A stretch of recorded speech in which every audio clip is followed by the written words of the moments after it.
The second Smash Mouth song you've heard tonight on the world famous KROQ. It's Kevin Kenny for good reason, because we have Paul Delisle, one of the founding members of Smash Mouth, here.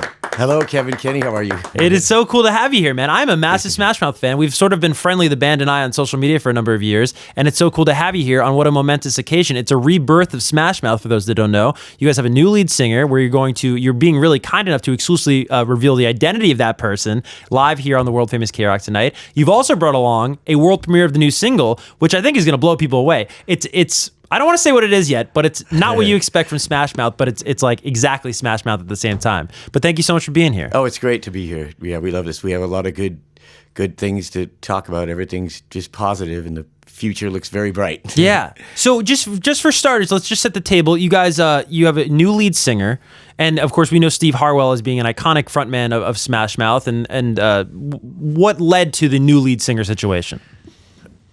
For the last few years, Steve's had a lot of medical problems. You know, he has cardiomyopathy and heart problems. So, you know, he retired basically, and you know, we kind of saw it coming, and we knew we were gonna keep going. So, yeah, it's kind of a shame about Steve, but it's been happening for a few years that things were kind of going downhill, and so he just retired. Yeah.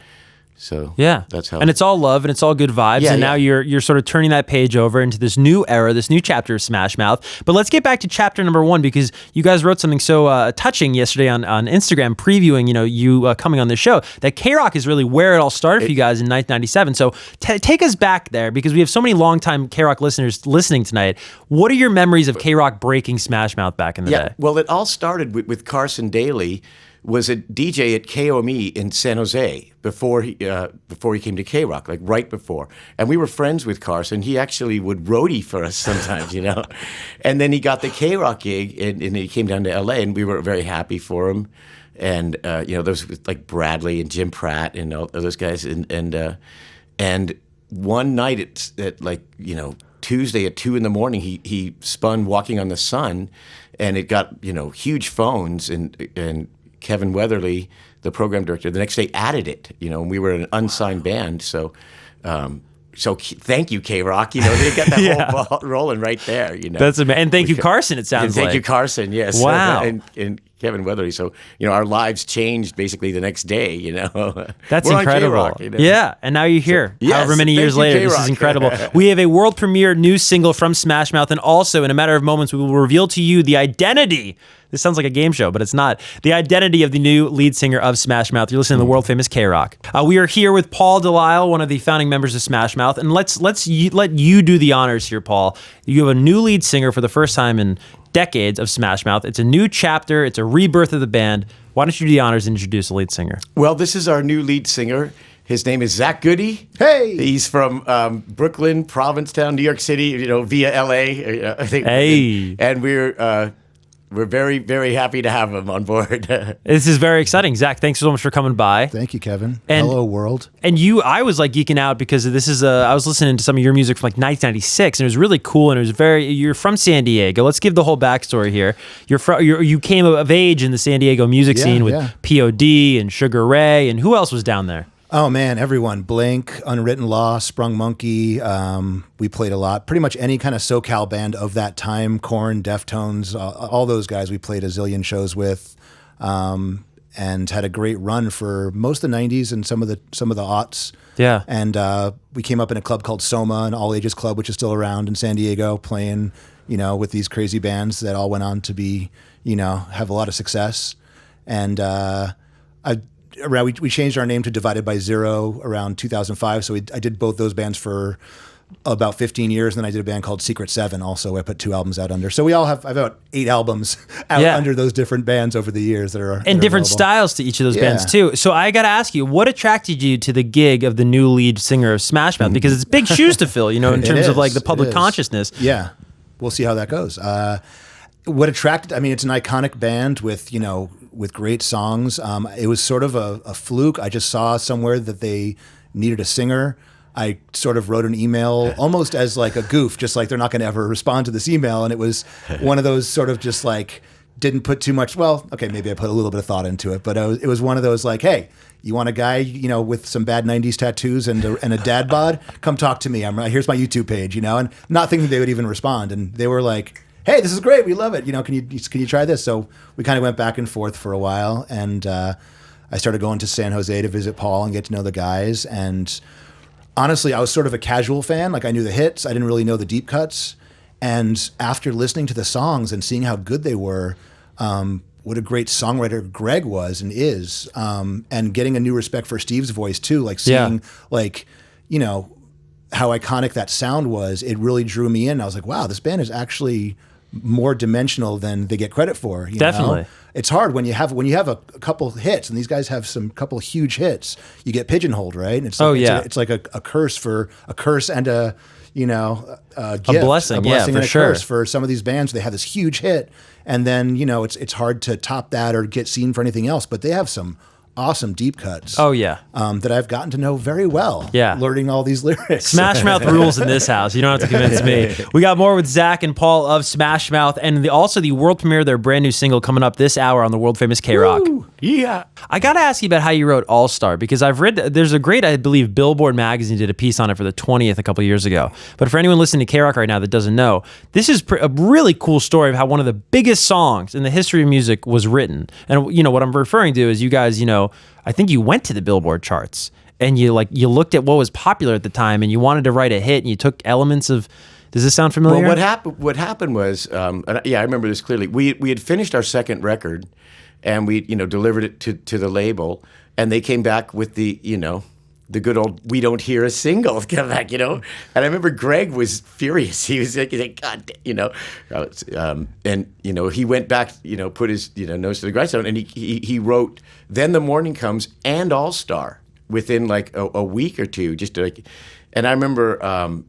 I was up in Northern California doing some recording for something, and I came back to Santa Cruz, where we both lived at the time, and I was at this bar, and Greg comes bursting in with a cassette. He goes, "Come out to my truck right now. I got something to show you," and he had, just demo versions of "Then the Morning Comes" and "All Star." I'm like, wow, these are good songs. With vocals or just with vocals, with Greg singing. Like Greg just and Greg would it out. sing. Yeah. Would that happen a lot? Would Greg do reference tracks for Steve? Yes, and we both would do that. Greg and I would, we would do scratch tracks, and then Steve would sort of learn it.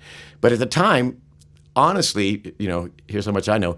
I thought "Then the Morning Comes" was the horse I would. Of course, it was a hit too, but not as big as All Star. They were both stellar. Yeah. What did you think of All Star the first time you heard it? I loved it. I thought it was great. I thought they were both fantastic songs. I thought the whole record was really good, and those were just icing on the cake. Right. So, but none of us had any idea that All Star would end up doing what it's done. But, well, it's such an interesting song because it was on two different movie soundtracks. The video, I think, was probably even budgeted by the film studio because it was off the Mystery Men soundtrack, which is a very little-known movie in hindsight. It's a late 90s movie with Ben Stiller and whatnot. Dane Cook, a very young Dane Cook's in the video, which is cool to look for a little Easter egg. But then Shrek picks it up, I guess, 2 years later, and that's when it just gets out of here. Yeah. Yeah, and I remember doing that, too. We were recording our third record down here, and our producer, Eric Valentine, came into the big room where Greg Camp and myself and Michael Urbano were recording, and he said, "Do you guys know I'm a Believer by the Monkees?" We'd all played in cover. So we worked it up in like 20 minutes and just recorded it, and then just sort of forgot about it for a year. And then all of a sudden this movie's like the biggest thing in the world, So. It's crazy. And it's, to this day, one of the biggest songs of all time. We have more with Smash Mouth. Zach and Paul are here. We have the world premiere of their brand new single, which we will reveal at least the title, and it's a very interesting song. I don't want to say what it is just yet, but it's a very interesting song and done only as Smash Mouth can. Some San Diego flavor for our guest of honor. Yes, San Diego represents. Zach Goode's in the house. New lead singer of Smash Mouth. Came of age in the San Diego music scene. It was crazy. Slightly Stupid used to pass out flyers. There are homies. Slightly Stupid. All those guys. It's crazy. Blink back in the day. Great guys. Paul also, of course, of Smash Mouth, one of the founding members, is here. And we're about to reveal the new brand new single. This is a world premiere we're going to get to in a matter of moments. But let's just, pull the cat out of the bag.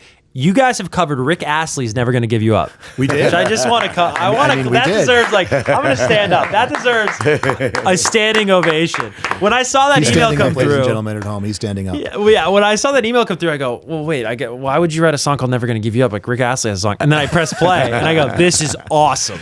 This is awesome. A little different arrangement. Yeah. But it's like so unapologetically Smash Mouth, and also just such a catchy song, of course, that everyone knows and gets rickrolled by on the regular. But how did you guys land on that being like the first single you released with the new lead singer?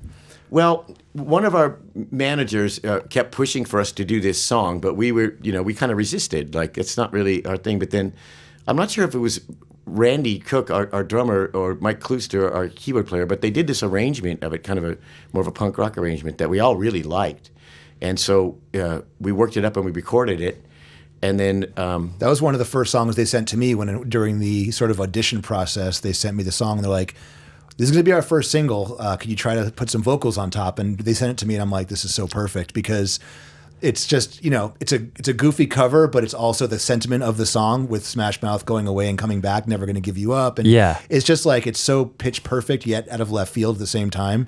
And so I just kind of added my kind of flair to it, and I think it came out really good. It's just fun, and that's what you guys have always been. You've been fun, and I think that's what made you guys so great. And you could tell, Zach's voice just sat in there perfectly. It just sounded so, so we're like, okay, this is going to work. Well, we'll see if the phones light up. Yeah, exactly. We'll see what you think. We'll see how perfect it is. Anything you guys want to say about it before we press play on KROQ? It's under 3 minutes. That's good. So that's don't good. tune out because it'll be over before you know it. Paul, what is your favorite thing about this song, the way it came out? I like the arrangement. I like that everyone worked on their own parts separately, and like I said, either our drummer or our keyboard player came up with it, and everyone plays to sort of the best of their ability, and it just the whole track came out. And I have to give a shout out to Jerry and Farron for producing it and helping me record the vocals because it was kind of challenging during COVID. And we had to kind of do different studios and of course Sean on guitar. And Deegan Adams and Jerry. And Deegan, of course, too. Yeah. That's awesome. And Ron for bringing it to the table. That was us on world famous KROQ. Right there. Smash Mouth, Never Gonna Give You Up. That was Smash Mouth doing Rick Astley. 2022, the greatest year of all time. Yes. My head is spinning right now, but thank you so much to you guys for coming by and for world premiering that. I asked Paul here from Smash Mouth, when can we get that on streaming? And you don't even know yet. We don't even have an official release date. That's how exclusive this world premiere was. Yeah, that came out of the trunk of a car, so don't worry about it. It'll be just search around for it. Look for Zach Goode, Smash Mouth, Never Gonna Give You Up, and you'll find it in some deep corner of the internet. Available everywhere momentarily. Now, in all seriousness, where can we follow you guys on social media and keep up to date with everything going on with the band right now?